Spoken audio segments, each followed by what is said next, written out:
All right, welcome back, everybody. Welcome back to our bi-weekly Chai with Coaches live stream. I'm here with my good friend Nahid. Nahid, say hi.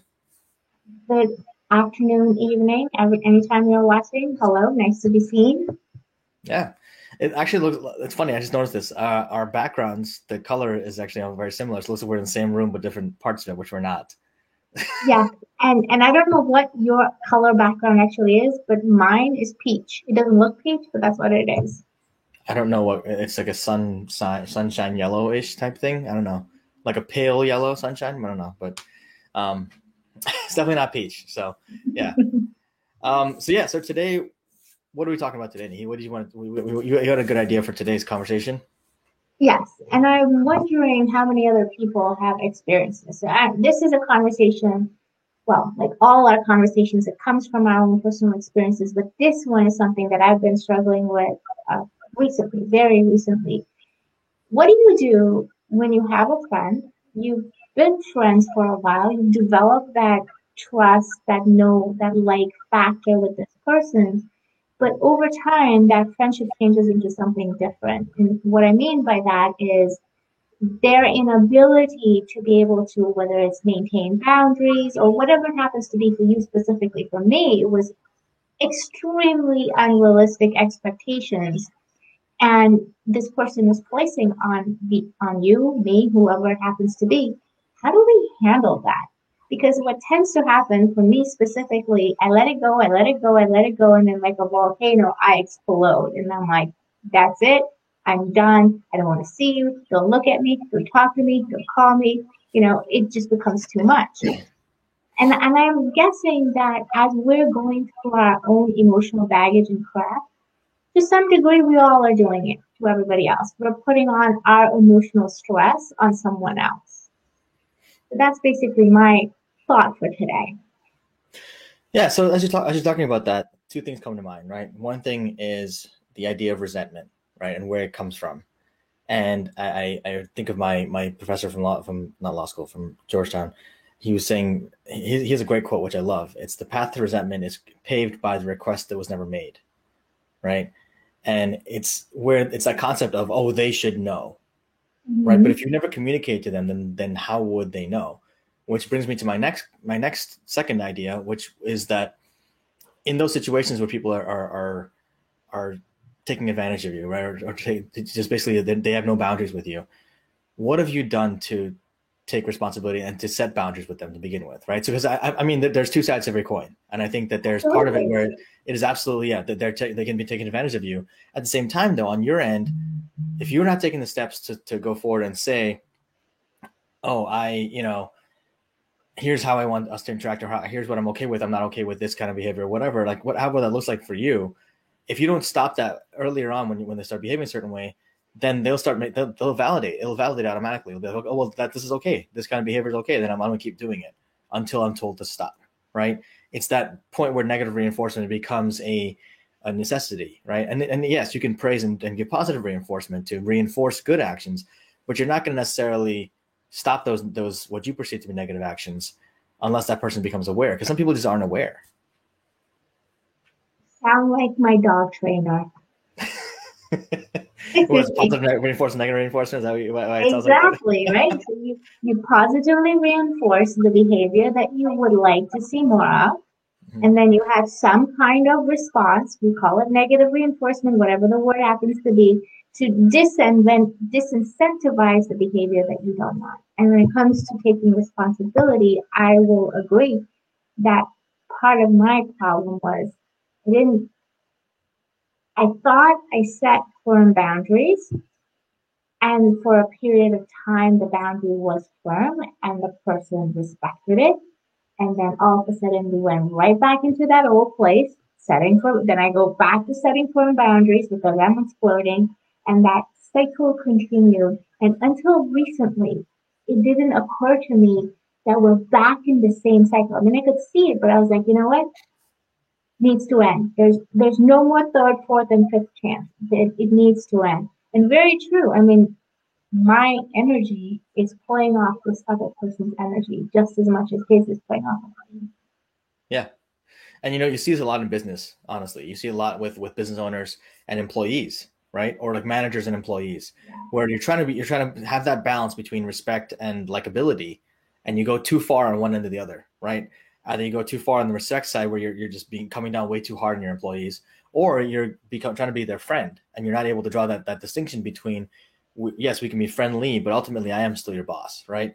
Or the even tougher situation is when someone, your colleagues, your peers with someone, and then you get promoted or they get promoted, and then that dynamic changes. You were friends before, and because you were equals at work, and then suddenly that dynamic changes, and one of you moves up, and you got to manage the other person.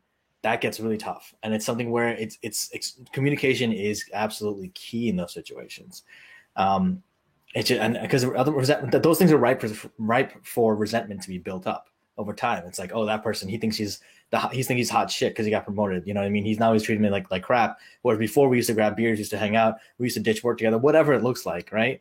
But that concept of like, just screw that guy, or who does he think he is, kind of thing, like that builds up because you never take that time to communicate and set boundaries and say, hey, here are the rules, here are the new rules of engagement. Here's why this has to happen, even if just in this one context. Like when we're at work, this is how it's got to be. Outside of work, I don't give a shit. You know what I mean? And so that's something I see a lot with clients in terms of managing people and having employees that they want to bring on. Yeah, exactly. But I'm not even going into a professional situation, right? The professional situation is very dicey because you have to see these people on a regular basis. I'm talking about friends. I'm talking about people that you had a close friendship with, and now all of a sudden it's been, nothing starts black and white. There's not this nice clear line where somebody's normal and then they become abnormal, right? It's that Right. the blurring of the lines over a long period of time, and somebody needing to be realistic about where this is heading, i.e., me not being realistic about it perhaps, and then coming to the point where you're like, okay, everything has been tried, and the communication is where people are speaking, cross talking, right? So one person saying this, the other person saying that. There is just no way that there's a meeting of the minds. Then you have to come to a decision as to say, okay, what am I going to do now? It cannot be ignored. What are my options, and how firm am I going to be with that? And I think partly, I'm not talking about necessarily my situation, but just in life in general, partly this happens when we as people are incapable of handling our own emotions, those negative emotions, and we take that as an opportunity to dump it on others that we think may be a little more receptive. Not going to treat somebody that you are intimidated by, let's just say it that way. You say more about that in terms of the dumping part. I'm curious. I want to hear more about that and kind of where your perspective is. I have thoughts, but I want to make sure that I'm talking about what you're talking about exactly. So, just in general, I'm a mindset coach, and from my perspective, how we behave today is symptomatic of what we behaved like when we were kids. The environment that we were in, the experiences that we had, and what we witnessed in our environment, right? And so this is not something that just all of a sudden starts as an adult. However, if you are throughout your younger life, if you are unable or not taught how to handle your emotions in a particular way, in a healthy way, right? Whether it's sitting down and looking at it from a different person's perspective, not just communicating your stuff all the time, but listening to what the other person says, right? So if you're not taught that, and I admit most of us aren't, I certainly wasn't, but if you don't learn that along the way, then you come to adulthood and you're behaving the same way that you may have witnessed other people in your life behave, and you think that that's okay. So this is where you don't have a way of healthily dealing with the situation. So you unload your imbalances, your emotions on the other person because you think that's okay. That's what you know, basically. Mm-hmm. Does that make sense? So your way of dealing with your emotions basically is to dump it on somebody else, right? Basically, essentially, what you're saying. If you witness that growing up, then yeah, that's basically what can happen. Yeah, I think that's accurate. I think I don't know if it's necessarily it has to be witnessed growing up. I think it's even something where just people just they get used to it after a while, right? I mean, they start, it could be learned behavior as well in terms of like outside of their family, right? Their family dynamics. It's like it's a comfort thing for them. It's like this person or this group of people is now a comfort crutch for me, so I can now lean on them and basically anything I need to unload, I'll unload on them, whatever the cost is, emotional cost or energy cost to them. Is I feel better about it. That's all that matters. But again, I go back to the concept of that person doesn't know that's not okay until they know it's not okay. You know what I mean? Because it's an awareness thing. It's not like if they've never been told that's not okay, if they've never gotten that feedback that hey, this is not exactly okay, then they're going to think it's okay until it's not. And as adults, I mean, I think with obviously with children it's a little different, but was it as adults, even with our social interactions, it's on us to hold those people accountable and to be responsible for our own energy and to say, listen, hey, I'm not in the mindset, I'm not in the mind space to deal with this right now. Or listen, when you say this kind of stuff to me, when you come to me with this kind of stuff in this way, here's how I respond here. Here's why that's not okay with me, right? And here's what I take from that, and that's the impact on me. I'm not able to have these kind of conversations. Um, I had a client like that a few months ago, where political conversations specifically were triggering for him, right? And he just wouldn't, he couldn't even talk about anything even remotely political. And people would come to him, talk to these things, and talk to him, and he'd just take it on. And it got to the point where he just, like you said, he'd just blow up like a volcano. And it took having a conversation with him and being like, listen, what's the impact to you if you keep holding this inside? Why don't you have this conversation with them up front, have it headed off of the past and say, I'm not willing to have these kind of discussions because I know the impact they have on me. And I'm not able to have that discussion with you. If you want to have the discussion, have it with someone else, but please don't talk to me about that because I'm not able to discuss those things. I mean, that's on at that point as an adult. That's on him to have that kind of response because otherwise, people are not gonna. They're gonna think it's okay until, and then suddenly it's gonna be the blow up and like, wait, what happened? Where did that 0 to 300? Where did that happen? You know what I mean? So Yeah, it's very interesting how we're not taught to have uncomfortable conversations. mhm. So in my particular situation, the uncomfortable conversation must have happened at least half a dozen times. So it wasn't from a lack of having the conversation, but what it was a lack of me understanding that there's a pattern and this pattern is going to keep returning. Right? It had to happen 5 or 6 times for the pattern to be able for me to be able to finally say, I've had it. No more, no conversation, nothing. We're done. We're done speaking because we've spoken enough. There's nothing more that I can share, and there's nothing more that I need to hear from you, kind of thing. And so that's really where it comes down to, like, hopefully not to get to that place, right? Because that's a friendship lost. And so certainly my issue was not being clear about my boundaries ahead of time. And then, then you have all those lovely emotions like feeling guilty, like, well, am I in the right? Like those Reddit forums, am I the asshole? Yeah, yeah, Because the other person will take every opportunity to make you feel that way. yeah. They could absolutely, and I think the other part of it too, on that side, on your side of things, is there's a guilt and associated with, but there's also like a almost glorification of sacrifice, right? Where it's like, oh, I'm gonna take on all these people's stuff because it's I'll be more respected or whatever. I'll be a better person, right? I'm a good person because I'm suffering on their behalf or something.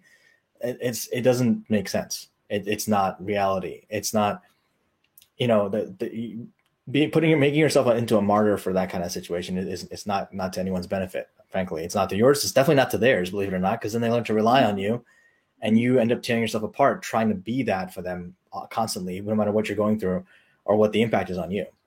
And when that happens, then what's the impact on the rest of the people in your life, right? You can't really be there for people who actually need you and who actually you can do good with, right? Yeah. And that kind of comes back to the whole expectation thing because I think I'm from my perspective, I think that's where it all sort of started out. Because I spent some time thinking about me and my behavior over the last couple of days. And I had a conversation with somebody, And she wrote back to me after that conversation, and she said, "You know what, Nahi, I really just needed to hear what you said. It made a huge impact on me." And it occurred to me that when nobody has expectations of you, and when you behave from a place of genuineness, right? I genuinely enjoyed having a conversation with her, and I told her that, I gave her that feedback. Then it comes across as something that I want to do, and the other person receives it in that manner, right? Because it was freely given. When there's a place where there's an expectation where now this should be the norm and this is how I'm going to respond in every single conversation or every single interaction, that's when things start getting out of alignment, because then I'm like, no, I don't feel that way. I'm not going to respond that way. I'm not sure what you're looking for from me, but I cannot be that person for you. And so there's so many like little pieces of this thing, that this one interaction that has taught me specifically about myself and also about life in general, because I'm realizing this interaction is just like life. You come into a situation, it suits you for the time being that you are in it, and then sometimes it continues, the friendship continues, but many, many times, most often it doesn't. And it's not good, not bad, not their fault or your fault. It's just, it's time to separate. Yeah, and it comes down to being able to distinguish what's good for you and what's not, right? One of our friends, I think you know Ruthie, she posted something about automating your bullshit, right? Like crap things that you automate into your life, like things that suck your energy. And that was a great post. I thought it was awesome. I commented on it, but I mean, we do that all the time. We automate things that in our lives, it's on autopilot, things that just don't serve us because we don't take the time to separate. This is what serves me. This is what doesn't serve me, because it's just what we've always done. You know, it's like that person, like, oh, I've known that guy for 20 years. So obviously he's got to stick around my life now for another 20, right? Mm-hmm. No, that's not, that's the sunken cost fallacy at its worst, right? The same situation with relationships, right? Oh, I've been with this girl for so long, or I've been with this guy for so long. You know, we've been together since high school. And so obviously the next step is to get married, but you're unhappy and fighting every single day. Yeah, but if we get married, that'll solve everything. I mean, it's just and have a kid. Don't forget the kid part. Pardon? Married and have a kid, then it solves everything. Oh no, married first, and then when that doesn't work out, then it's like, oh, let's have a kid. That'll fix everything. Yeah. Then let's have another kid. Then let's get divorced. And it's like, let's rewind that, and let's flip those around. How about that? Break up first, and then figure it out for yourself. But that's a really common issue, right? It's a common thing that a lot of people fall into, a trap, the sunken cost fallacy of like, I've invested so much time, energy, and money or whatever into this experience, into this person, and I'm not gonna give that up. I can't possibly give that up because I've invested so much in it already, right? And that doesn't make any sense. There's a little bit more of a humanness to it, because there's also the part that we remember that was the good parts. Right? There's that part that we're not quite ready to say goodbye to those good parts, because that's all that in our heads, that's what we're keeping in mind, forgetting that those good parts were some years back. Absolutely, and that's the key. The last part you said, forgetting those good parts were years ago, right?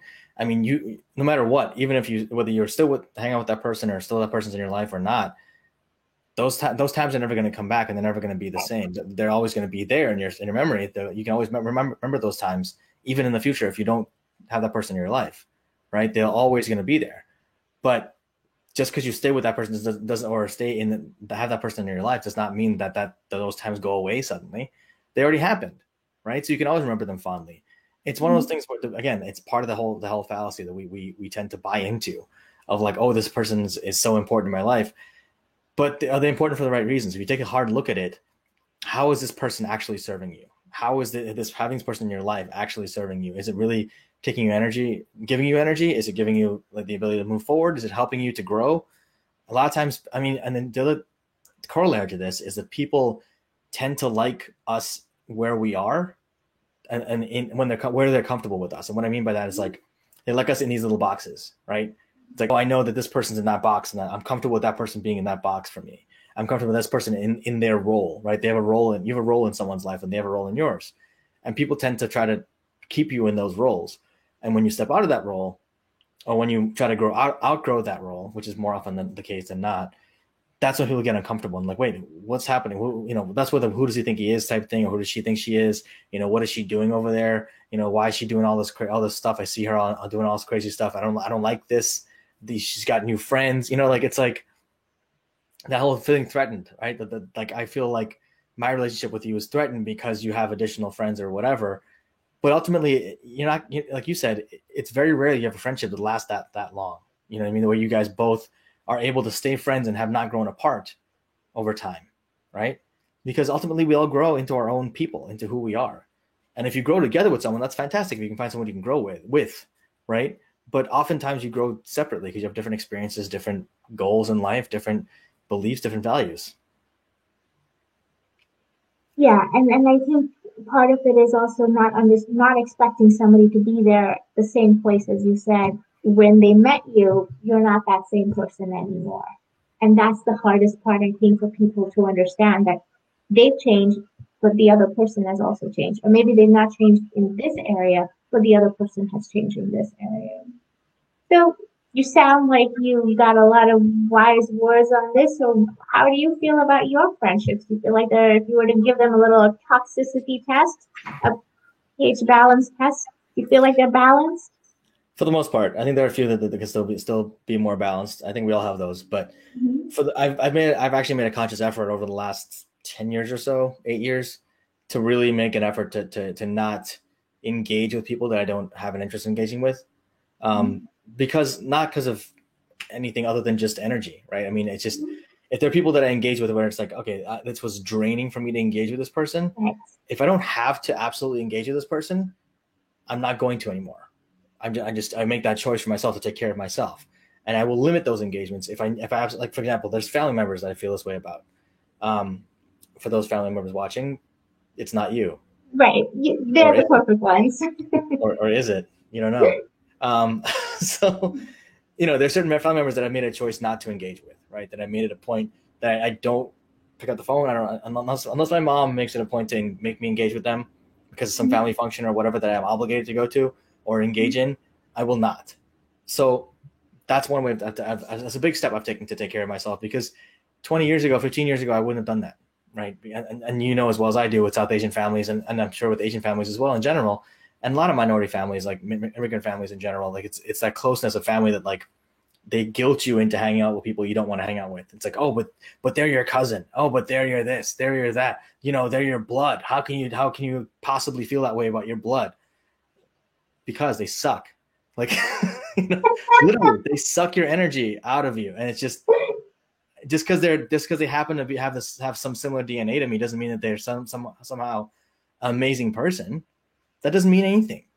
It's arbitrary as well to be by that rule, because if we go back far enough, I'm sure we're all related somehow. I mean, so it's just that kind of concept. I think getting out of those bullshit stories we tell ourselves, or the bullshit stories that we let other people tell us too, because other people will guilt us into those kind of obligations.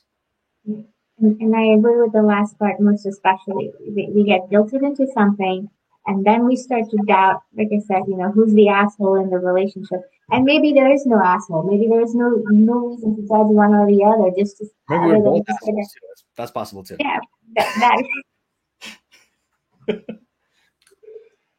I'm not the asshole, just FYI. But to come to a realization, because here's the thing, and this is something I talk about a lot in my clients because I see this in me. When we're in a place of judgment, we tend to want to justify our point of view and make us right and the other person wrong. And then a kissing cousin of that is you want that person to be punished somehow or the other, right? So anytime we get to that place where we're putting a lot of the victim story on us and they're the victimizer, it tends to be because there's a part of us that wants to validate our narrative. And that part is what I'm specifically been working on within me because I see that within me. Where am I validating my victim story and making me right, quote unquote, right, and the other person wrong? Yeah, and absolutely, and that's the ultimate story of existence, right? It's like we're trying to validate our own story and trying to like sit there and be like, okay, this person they're wrong and I have to be right because I can't be wrong because that's just not okay, you know. And All but these reasons that we've stacked up, X, Y, and Z. or just no reasons at all, just other than me being me. That's enough for me to be, you know, like it just we'll rationalize and you know the word validation is it's you're co-signing bullshit, right? That's ultimately what it is. And you call your friend, your best friends, who some of them are actually your best friends, some of them are gonna help you co-sign your bullshit.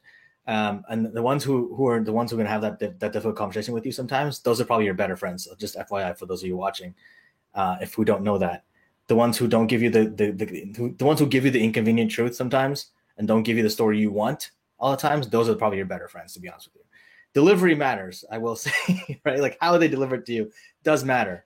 But if you don't get any negative feedback in terms of or constructive, I should say, constructive feedback, you're never going to grow, right? If you never look at opportunities that you may have missed or opportunities that you have to grow or to change your behavior and get better results from what you're doing, you're never going to grow. And that's why I asked the question in the beginning of the conversation about, you know, what are we talking about in terms of taking responsibility for the person ourselves, right? We have a responsibility to let people know how to treat. I tell all my clients, you teach people how to treat you, right? You will every interaction with someone, you're teaching them how to treat you. You're teaching them what's important, what's okay, and what's not okay, right? So if they yell at you and you're just, oh, that's totally fine. Yeah, no, it's okay. You know, it's my fault. I did that. So you're reacting naturally to that.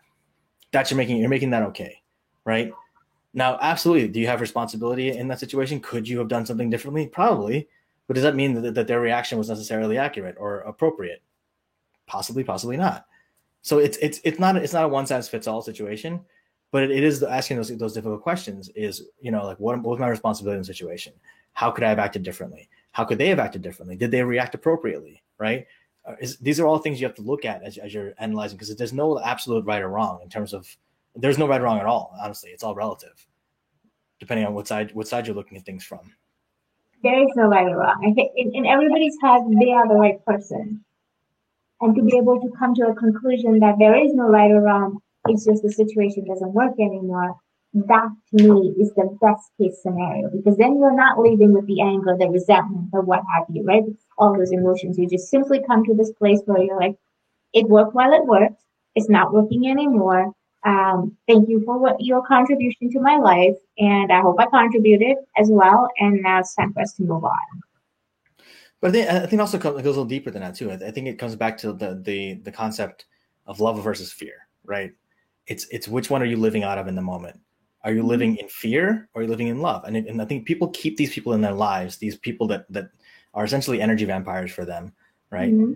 In their lives because they're afraid. They're afraid, one, that they're never going to find someone like that person again or whatever. They're afraid they're never going to find anyone who's going to make them feel the good times that they felt years ago with that person that may not even exist anymore, right? They're afraid of losing those memories, which doesn't make any sense because memories are always going to be there. They're afraid of so many different things. There's so many things they could be afraid of, right? And instead of that, again, they're just keep holding on to this hope that things are going to change. They're grasping at straws, as opposed to saying, oh, I really like that person over there. That person really lights me up. I'm going to go after that person. Or I'm going to know if I let go of this thing here that's not serving me, that's essentially taking all my energy away. One, I'm going to automatically have more energy because that's not going to be sapping it anymore. And two, I could possibly find someone to actually compliment me and have better energy. And I don't mean compliment in terms of like PLI, but PLE, as in compliment your energy, as in like maximize your energy together. So that way it's something where you're growing together and you're able to maximize who you are and really realize your potential. Because people like that also, the energy vampire folks, are holding you back from realizing your full potential. You can't possibly reach your full potential when you have those people in your life, and don't cut them out, because you're always going to be that much less effective, that much less energetic. It took me a while to spread COMPLI, compliment versus compliment. I'm like 90-degree angles and complimentary angles. Yeah. But I get your point. You want to put your energy where things are growing instead of putting it where there's nothing but weeds that are making you angry, resentful, and just not being the best of you. So I get it. I mean, you're absolutely right. Yeah, so we're coming up on time a little bit here, but we want to just give any folks who are watching right now, please feel free to comment and throw your comments in the chat. If you have folks in your life that are like this, What is it like for you? What's holding you back in terms of moving forward with your life? Or if you have made the effort to cut out people like that from your life, or things, not just people, but activities, right? It's not just people. These are things. This is something that happens across the board, whether it's a job, whether it's a person, whether it's an entire group of people, whether it's an activity, um, belief systems. Frankly, there's so many things that just drain us that we just allow to stay in our lives. What has it been like for those of you who haven't taken the time to cut that out from your life? What is it? How have you felt since then? Please feel free to comment in the comment section below and let us know how you felt, how you've been feeling about that. But Naheed, so for yourself, what kind of work are you doing for yourself right now in terms of that, coming out of that conversation with yourself that you had after this interaction? One of the things that I realized is that I need to start taking charge of how I choose to spend my time with people in general. Okay, so we're not talking about this any one individual over here, because I have a tendency to give too much of my energy and not be in situations where I'm getting a reciprocity. Right, so I wouldn't be here talking to you, Drew, if there wasn't a reciprocity conversation and all conversations that we have. And that's what I really would like to focus on. Where is that reciprocity? Because both of us need to benefit. I've been in many conversations where I've been drained and I'm like, okay, I don't want to do that. Don't go to that extreme anymore, but there's still a lot of wiggle room in the middle that I need to eliminate. Absolutely. And to give it again that kind of business spin, this absolutely applies in business as well, right? I mean, if you're an employer, even if you're an employee, right, and your boss can be that person who's taking advantage of you and taking all your energy out of the way. It could be a peer, it could be a subordinate, it doesn't matter. But if this applies to any context, whether it's business, personal, social, whatever, right? Romantic, it doesn't matter. It applies across the board. And so take a hard look at things and say, this is serving me, this is not serving me, this is taking my energy, this is actually giving me energy, or multiplying my energy. And those things that are able, and it's a tough choice. I'm not going to say it, I say it like it's easy. Both of us are talking about it like it's like a walk in the park. It's not. I get it. We get it. We work with clients all day, every day, about this kind of stuff, and it's not easy. However, taking those small steps, right, saying no to stuff, setting those small boundaries, like, over time. All right. It's not about the big steps right away. You don't have to necessarily jump and do Everest right away. Start small, right? Start with the hill, start taking a walk around the block. Right. And that walk in the block might be for you saying, hey, when you said that, here's how it made me feel. And I'd appreciate if you didn't say that anymore. If you didn't use those kind of terms, if you didn't refer to me that way, or whatever that looks like for you. Right. Or if even just something simple about work, like, hey, when you gave me these instructions and you gave it to me a certain way, it wasn't very clear to me. Could you next time lay it out a certain way, this way, like maybe a step-by-step process, or really, allow me to absorb what you're saying and ask questions as opposed to the way you did it before. Just being clear about your communication can go that much further and changes the whole game, honestly. Yeah, and it makes you feel worthy about yourself because basically what you're saying is, I am deserving of a more respectful conversation. And I want to add one last thing. Both Drew, you and I have both transitioned from multiple careers. So we know that sometimes work is not the right fit, but it is so scary to make those switches and transitions. So as you were saying, Drew, find the top three things that aren't working in your life and start mapping out few steps at a time, whether it's going out and looking at job boards, having conversations with people about different jobs. Start now so that you don't get to the place where you are so completely burned out with this relationship, job, it really doesn't matter. As you said, the tiny steps are how you get there. It's one step at a time. Like, what is that saying? A journey of 1,000 miles begins with your first step. Absolutely. And yeah, that's extremely important to look at things that way. You got to separate out the big, divide the goals into smaller milestones, because otherwise it's going to seem like so much to deal with all at once. It's like, oh, it's too much, I can't possibly deal with that. Well, what's worse, right? Dealing with this for another 5, 10, 15, 30 years, or taking the steps now slowly to build up your ability to deal with these kind of things and have those tough conversations. And you're going to be stronger for it. I can guarantee you that. Even if you happier. Steps, stronger and happier. Yes, 100%. Stronger and happier. You'll feel a difference in your energy.